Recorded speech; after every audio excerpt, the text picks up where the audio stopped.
dit, on a commencé à payer un peu de matériel. Et nous croyons que si Dieu est avec nous d'ici décembre, les camps de Yakasemé peut déjà commencer à fonctionner. Que Dieu nous bénisse. Est-ce que je peux vous inviter, s'il vous plaît, à vous lever? Nous allons prier pour la parole.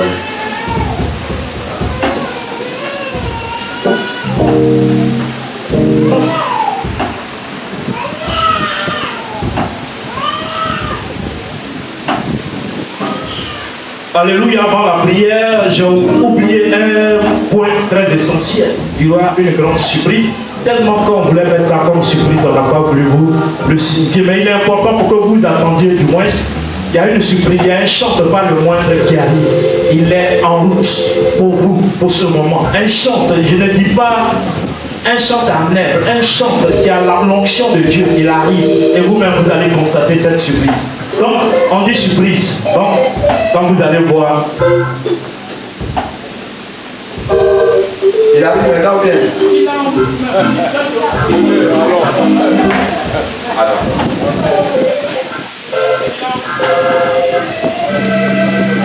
On va prier pour la parole de Dieu. Seigneur, nous voulons te dire merci de ce que tu as rendu ce moment possible. Nous te prions, notre Dieu. Viens nous parler ce matin. Viens nous éclairer les choses du royaume, afin que nous soyons inspirés pour la gloire de Jésus, notre Seigneur. Nous sommes là pour toi, Seigneur. Et ta présence au milieu de nous nous fera du bien. Inspire-nous ta parole et éclaire-nous, Jésus. Fais-nous connaître des choses cachées, afin que nous soyons instruits.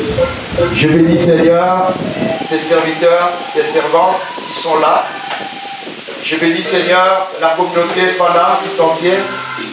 Que ta grâce et ta bonté nous conduisent au nom de Christ Jésus. T'envoie ainsi prier. Quelqu'un peut dire Amen.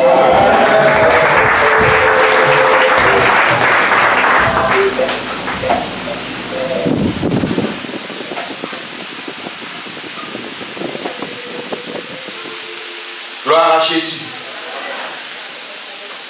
Nous allons parler de la part de Dieu ce matin. Je voulais quelqu'un prête sa Bible pour la lecture. Je vais partager avec vous un thème dont j'ai intitulé suivez s'il vous plaît, les mamans, il faut rester tranquille.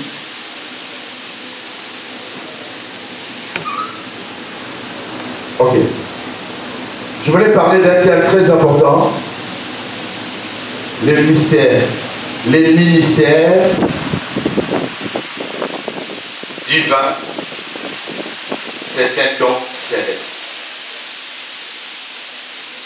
Quand je parle du ministère divin, je parle du ministère de la parole. Et là, je dis le ministère de la parole, c'est un don céleste. Nous allons le découvrir tout à l'heure, le pourquoi je le dis. Je voulais inviter les lecteurs de nous faire la lecture dans le livre de Jean, chapitre 3, verset 27.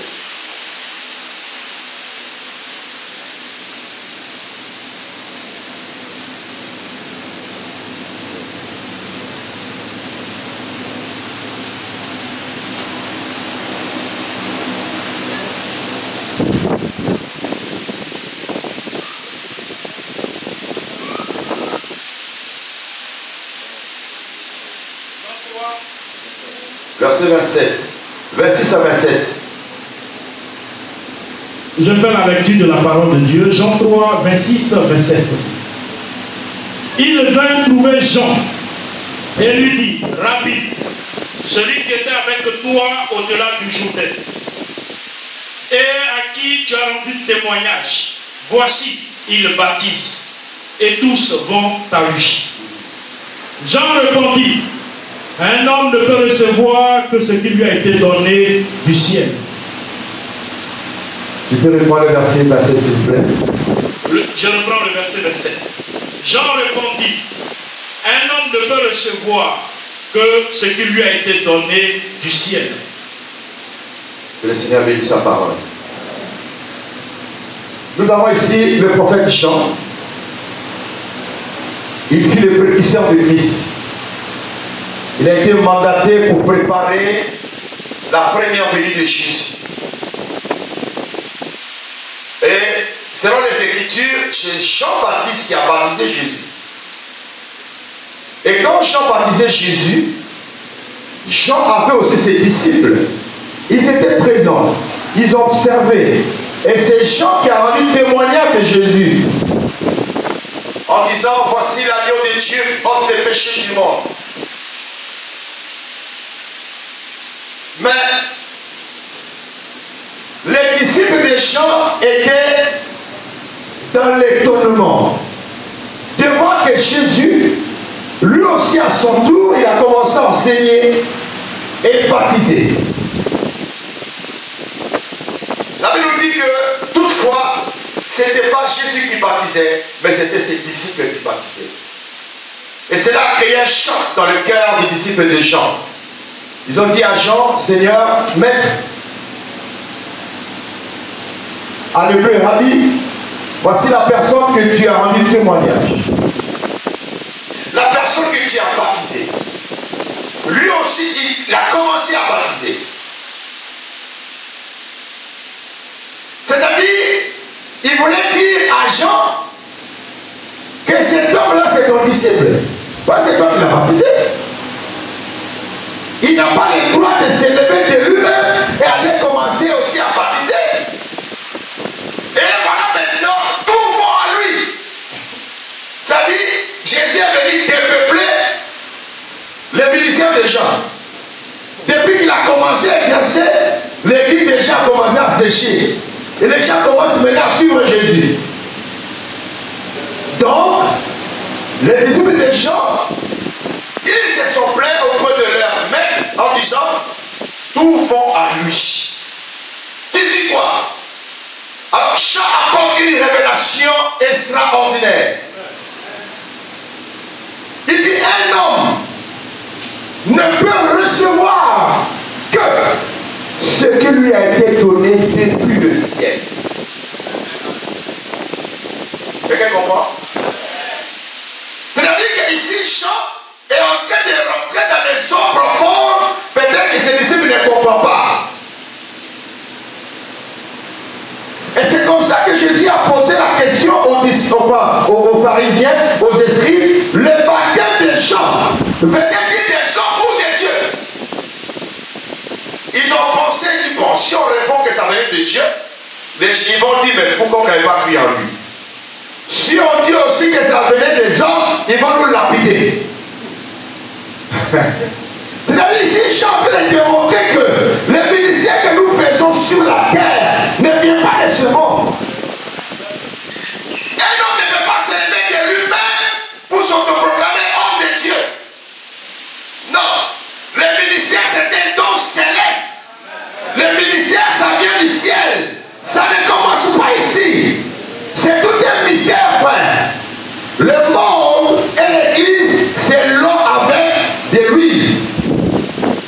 Si tu prends l'eau, tu prends l'huile, tu mets dans l'eau, qu'est-ce qui va se passer? Ça va se mélanger? L'huile va monter en haut, l'eau reste là. C'est ça le monde et l'église, ça ne peut pas marcher ensemble. C'est des combinés qu'on ne peut pas composer ensemble.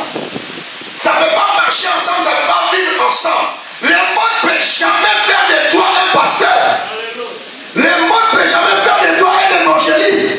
Le monde ne peut jamais faire de toi un prophète. Être prophète, être évangéliste, être docteur, c'est un don du ciel. C'est une décision que l'armée céleste. Dieu est assis avec son conseil céleste et ils ont décidé que cet homme-là, on fera de lui un pasteur. C'est une décision qui vient du ciel, frère. Est-ce que vous savez que le monde, la terre que nous vivons, dépend du ciel? Hein? Quand Dieu voulait punir Israël, il n'y avait pas de solution. Il fermait seulement le ciel. Et quand le ciel est fermé, la terre meurt avec tous les êtres qui sont sur la terre. Nous sommes sur la terre, mais nous dépendons du ciel. Amen. Si le ciel est fermé, la terre va sécher. Les êtres humains vont mourir. Tous les êtres vivant sur la terre vont mourir. Et voilà pourquoi, quand Jésus arrive, il va interpeller les pharisiens, les juifs et les scribes. Qui il est exactement? D'où il vient exactement? Et là, je vais vous dire pourquoi Jésus est venu. Et d'où tu viens avant que tu sois sur la terre. Alors, dans le livre de Jean, chapitre 8. Et verset 23. Après, nous allons lire Jean 15, verset 19. Jean 8, verset 23. Et il leur dit. Il leur dit, Jésus parle aux Juifs. Il parle aux scribes, il parle à ses frères. Et il leur dit, vous êtes d'en bas. Vous êtes en bas. Moi, je suis d'en haut. Mais moi, je suis en haut. Vous êtes de ce monde. Vous êtes de ce monde. Moi, je ne suis pas de ce monde. Je ne suis pas de ce monde. Mais s'il n'est pas de ce monde, c'est un extraterrestre. On est d'accord? Vous êtes en bas, mais moi je suis en haut. Vous êtes de ce monde, je ne suis pas de ce monde. Il voulait dire tout simplement que mon ministère que j'exerce sur la terre ne vient pas des hommes. Ça vient du ciel. Le mandat que j'ai reçu pour l'exercer ne vient pas des hommes, mais ça vient du ciel. Parce que Jésus, à son temps, il a trouvé qu'il y avait un Sanhédrin qui existait. Il y avait le judaïsme qui existait. Tu ne peux pas sortir de néant comme ça et dire que je suis un prophète. Sans passer par les scribes, sans passer par l'information. Mais lui, il est sorti tout. Mais non seulement ça, Jésus va interpeller à l'église. On va dans Matthieu, demandons dans Jean 15 là. 19. Jean 15, le verset 19. Si vous étiez du monde, le monde aimerait ce qui est à lui. Le monde aimerait ce qui est en lui. Il dit, si vous étiez du monde, il s'adresse à qui? Il y a la révélation. Si vous étiez du monde, il s'adresse à qui? Hein? Qui est avec moi à l'église? Il s'adresse à l'église. Là, l'église à ce temps-là était composée que de ses disciples à lui. Il dit, si vous étiez du monde, il est en train d'ouvrir l'intelligence que vous n'êtes pas du monde. Vous êtes un peuple venu d'ailleurs. Bon, vous n'avez rien dit dessus. Comment quelqu'un peut quitter au ciel pour venir chercher quelque chose ici? Il est lui qui n'habite pas sur la terre. Hein? Si toi tu habites à Abidjan, on est d'accord? Et que tu as perdu ton fils à Boaké. Tu es à Boaké pour chercher ton fils, non? Et si tu l'as récupéré, tu l'amènes où? Lui, il est quitté au ciel pour venir chercher qui? L'église était où? Au ciel. Ah, quelqu'un a compris. L'église était au ciel, l'église est perdue, il est descendu pour chercher l'église. Et quand il va récupérer tout le monde de l'église, il va monter avec eux. C'est ce qu'il a dit d'éclairer. Vous n'êtes pas du monde. Fais attention. Voilà pourquoi le mot église vient du mot grec ecclésia, qui veut dire appeler hors d'eux. Un peuple mis à part. Nous ne sommes pas de ce monde. Malgré que nous soyons dans le monde, nous ne sommes pas du monde. Parce que nous avons en nous le sang, l'identité céleste. Ça circule dans nos veines. Quelqu'un comprend? Quelqu'un comprend? Il dit, je suis venu chercher, sauver ce qui était perdu. Mais comment quelqu'un vient chercher ce qui est perdu? Il est quitté au ciel. C'est que nous étions là-bas avant. Quelqu'un comprend? Nous étions là-bas avant. Il est descendu pour venir nous chercher. Regarde, va vite. Nous lire le verset 17. Non, il faut continuer. Il faut continuer. Il faut continuer le verset 19 là. Continuez en bas. Mais parce que vous n'êtes pas du monde et que je vous ai choisi. Écoutez bien, je vous ai choisi du milieu du monde. Du milieu du monde. Vas-y. À cause de cela, le monde. Où est? My God.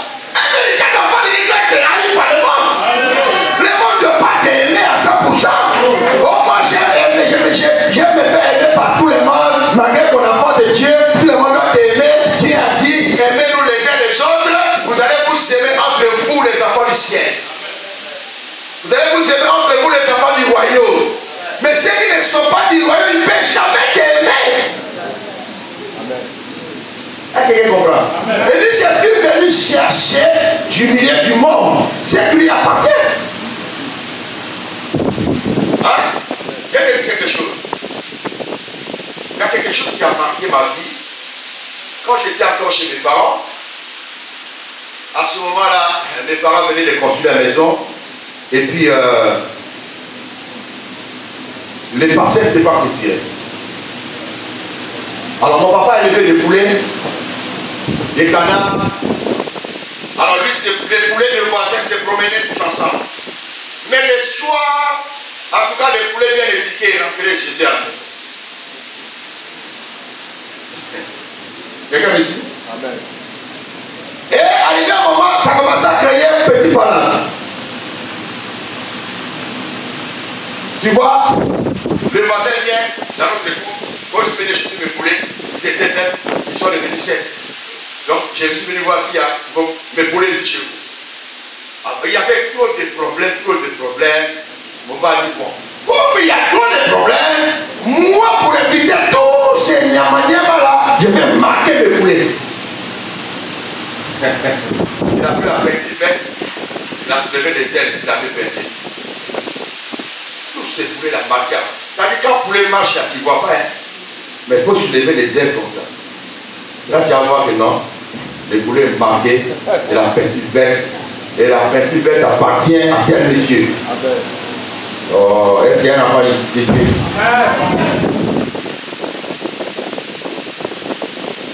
Alors les soirs arrivent, les voisins, les poulets commencent à manquer, ils viennent voir mon papa. Mon papa est tranquille. Il dit, vous cherchez quoi? Oh, on est venu chercher nos poulets. Moi, mes poulets sont partout. J'ai mis la peinture verte dans l'air, je sais. On prend, on soulève peinture. On prend, on soulève peinture. On prend, on soulève peinture. Non, c'est que c'est poulets. Et ici, il n'y a pas peinture, vous prenez dans ces poulets. Mais si le monde fait ça, comment il faut te raison Dieu? Amen. Je suis venu chercher le sien, le mien, dans le milieu, dans le monde. Mais quand Dieu récupère pour lui, il doit les marquer. Amen. Pour qu'il n'y ait pas confusion entre ceux du monde et ceux du ciel. Quelqu'un comprend? Est-ce que quelqu'un me suit? Pour marquer son église, pour marquer son peuple, il dit ne sortez pas, attendez ici la promesse. Parce que la peinture doit venir d'en haut. Oh my God. Je connais ceux qui m'appartiennent. Et les jours de la Pentecôte de Juifs, pendant qu'ils étaient en train de célébrer la fête de Pentecôte, et que les disciples étaient ensemble dans la chambre haute, ils ont entendu un bruit comme un vent impétueux. C'est ce jour-là que le Saint-Esprit est descendu comme le son de Dieu. Il vient pour marquer papa. À partir d'aujourd'hui, les deux enfants deviennent authentiques. Yes.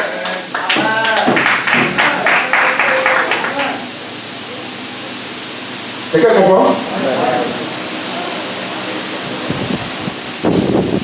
C'est ce jour-là que nous sommes mis à part. La Bible, nous avons été scellés pour l'œuvre de la rédemption. Pour que ce jour-là, ceux qui ont été marqués du sceau, le Saint-Esprit, ils seront enlevés, Père. La chose qui va te soulever pour t'envoyer au ciel, le jour de l'enlèvement, c'est le Saint-Esprit. Garde le Saint-Esprit en toi. Mais ne fais pas le Saint-Esprit en toi. C'est comme le moteur que Dieu t'a donné. Le jour-là, le Saint-Esprit va activer tous les moteurs. Dans 5 secondes, on est au ciel. À l'entrée, là, on regarde si tu as été marqué. Marqué, oui. On regarde le Saint-Esprit en toi. Voilà pourquoi la Bible définit le Saint-Esprit comme étant un sceau de Dieu. Or, le sceau, c'est un cachet, non? Il ne faut pas commencer avec Dieu pour finir dans le monde. Il ne faut pas commencer avec Dieu pour finir dans une secte.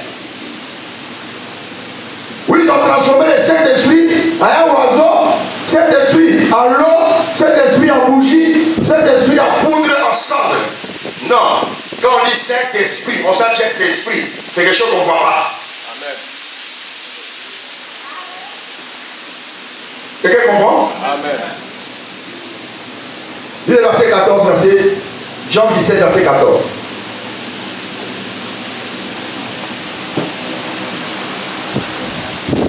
Jean 17, verset 14. Je leur donnais ta parole. Je leur ai donné ta parole. C'est-à-dire, après avoir choisi son église, il donne quoi à l'église? La parole. On se comprend un peu? C'est-à-dire, il a choisi l'église, il a scellé l'église. Maintenant, il donne à l'église quoi? La parole. Oh my God. Frère, je vais te dire quelque chose. Tu sois enfant de Dieu, tu sois homme de Dieu, tu sois loin de Dieu. La chose que le diable n'aime pas en toi, c'est la parole. S'il veut te dépriver, t'attaquer, il viendra par la parole. Peu importe ton niveau.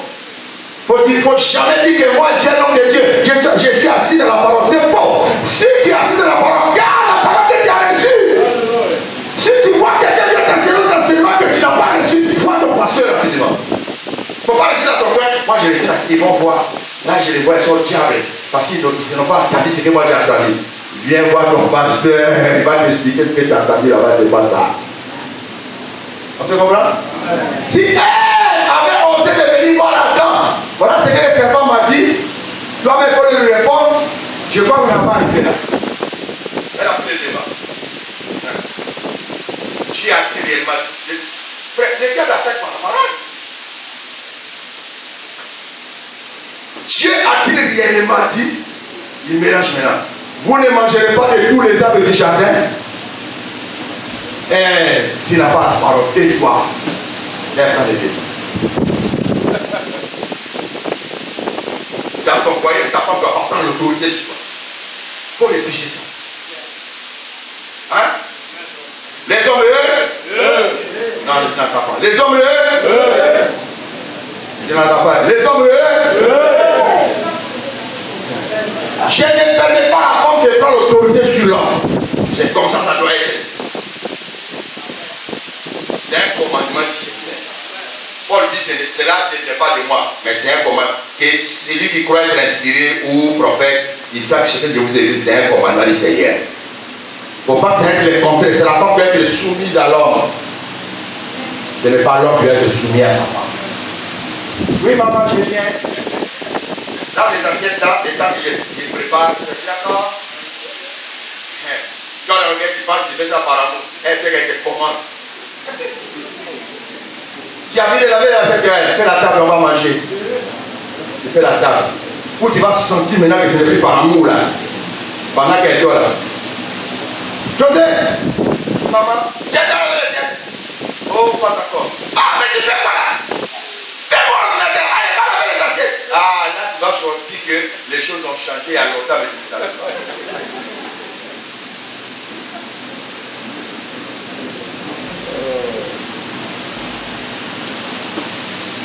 Je leur ai donné ta parole. Et le monde les a haïs à cause de la parole. Cela va de deux sens. Premier sens, c'est que quand toi tu reçois, quand tu parles, c'est la parole authentique, c'est la vraie parole. Vrai message, ce n'est pas le ouïa-ouïa, le vrai message. Quand tu as le vrai message, la parole authentique, frère, si le monde t'a pas haï, c'est que c'est pas vrai. Non, la vraie parole, le monde doit haïr. Comment les gens vont t'applaudir? Quand moi ça faut parler, ils savent que c'est vrai, mais il n'est pas prêt à faire ça, Et puis en même temps, on te ferme les portes. On va venir prêcher encore. Ils vont commencer à faire campagne. S'ils passent là, ne recevez pas. Attention, ces frères, attention, ces pasteurs, le message a été prêché. C'est là que tu prêches là. Assieds-toi avec lui. Partagez. Prouve-lui que tu es dans le faux. Voilà la vraie version. Est-ce que c'est compliqué? Amen. Hein? Amen. Il dit le monde vous a haïs à cause de la parole. C'est-à-dire que le message de Dieu, la parole authentique, le monde va haïr cela. Et ceux qui sont dans le vrai message, ils seront sérieusement haïs par le monde. Et voilà pourquoi le monde aussi a choisi ses messagers. Et le monde aussi a envoyé. Mais ce qui est bizarre, le messager du monde sont plus nombreux que le messager de Dieu. Parce que le monde est sous la domination du malin. Il faut que vous le sachiez, frère. Vous devez faire très attention de ne pas mettre pied dans toute l'église. De ne pas mettre pied à tout, de ne pas se confier à tout pasteur, à tout prophète. faire très attention. Nous sommes dans les derniers temps qui est très dangereux. Très, très, très dangereux. Quand Moïse a jeté le serpent, pardon, le bâton, les magiciens et les pharaons ont jeté aussi, non? Est-ce qu'on pourrait distinguer que ça c'est le serpent des magiciens, ça c'est pour Moïse? Tout était mélangé. Mais comment ils ont réussi à faire le même miracle que Moïse? C'est-à-dire, les magiciens côté Satan, Moïse côté Dieu, ce bâton c'est devenu serpent, les magiciens sont jetés, c'est devenu serpent. Cela veut dire que Satan a imite, il limite ce que Dieu fait. Amen. Voilà pourquoi il dit que c'est l'église à l'âge de lumière. Fais attention, parce que le qui n'a pas, toi qui viens de l'église, tu te dis autre chose, on ne comprend plus rien ce que tu es devenu. Parle à ton pasteur. Si tu es parti et que tu as cru à ce tu es condamné. Parce qu'elle dit que ce pasteur a fait sur ton âme. Si tu es parti en croyant tout ça, tu seras condamné. Frère, moi je vis en Norvège.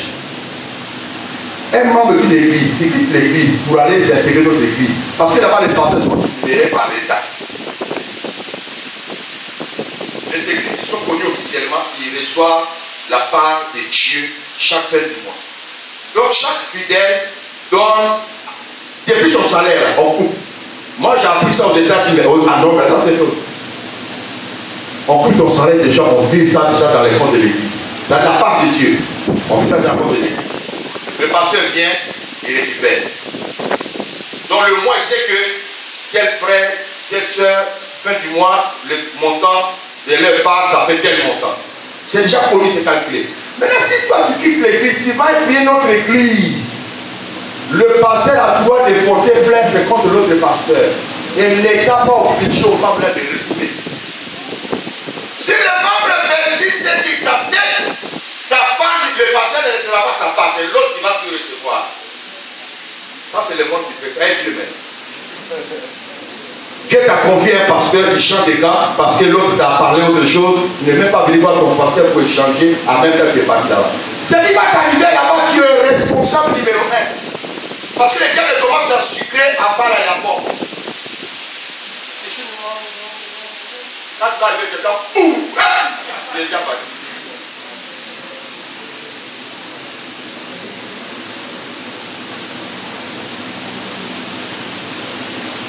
On a lu le verset? Je reprends ça alors. Jean 17, verset 7. Jean 17, 14. Non, lis le verset 7. Le verset 7. Ils ne sont pas du monde. Comme moi, je ne suis pas du monde. Quelqu'un me suit? Il dit, ils ne sont pas du monde. Comme moi, je ne suis pas du monde. Ok. Frère, là, il y a un problème. Ici, Jésus est en train de faire la prière sacerdotale auprès du Père. L'exemple qu'il a gagné, il a fait le compte. Lis bien Jean chapitre 17. C'est la prière sacerdotale que Jésus a fait auprès de Dieu. Il a fait le compte de son travail. Il dit, Seigneur, tous ceux dont tu m'as donné, je les ai gardés. Excepté le fils de la perdition qui est parti. Vous voyez, non? Je les ai gardés en ton nom. Maintenant, il va ajouter, ils ne sont pas du monde. Comme moi, je ne suis pas du monde. C'est qu'il a fait de préciser à Dieu et rappeler aussi à l'Église que vous n'êtes pas du monde. Voilà pourquoi le mot église en grec, ecclésia, qui veut dire appeler hors. Dieu veut nous choisir pour aller manifester notre état céleste. Mais il y a un souci. Qui avec moi, il y a un souci. Il y a un souci. Je vais vous écrire les soucis. On va d'abord chapitre 11. Dans chapitre 1, verset 6, chapitre 5 et verset 10. Ça parle de la même chose. On va lire ça.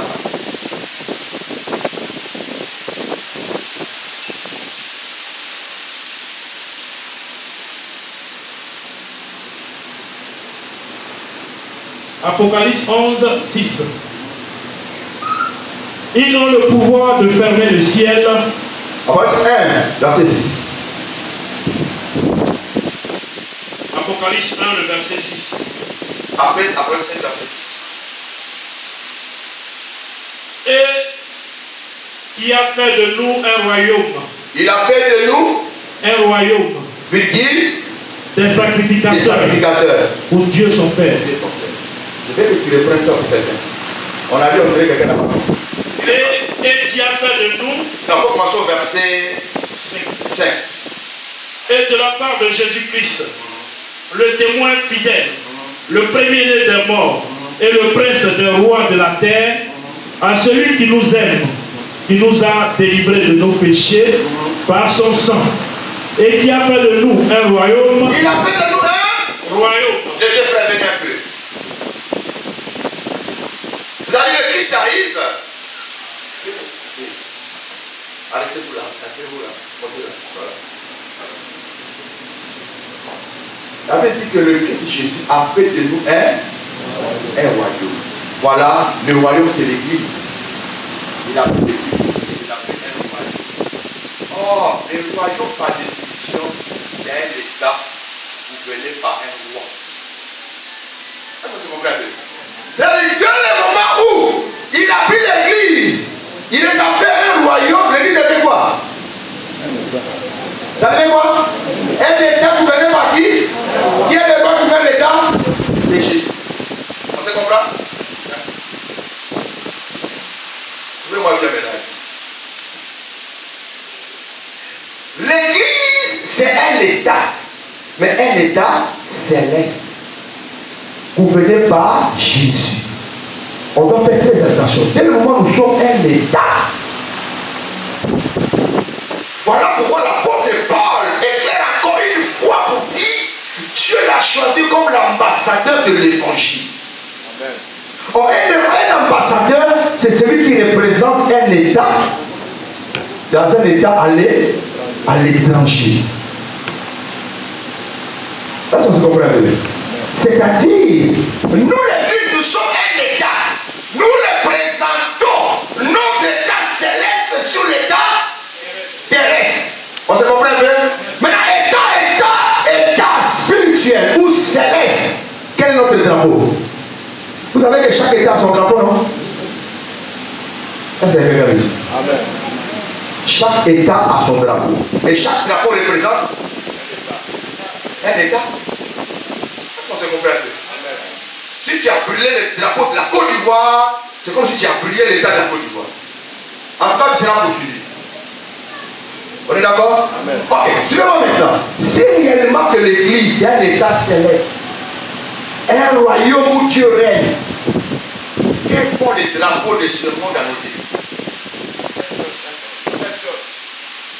C'est-à-dire, si tu mets les drapeaux de la France dans cette église, le drapeau représente l'état de la France dans cette église. Est-ce que quelqu'un comprend ça? Si tu as mis les drapeaux de Maroc dans cette église, le drapeau représente l'état de Maroc dans cette église. Or, l'église n'est pas des sœurs. La Bible dit vous êtes dans le monde, vous n'êtes pas durs. Je suis venu vous choisir et vous enlever du milieu du.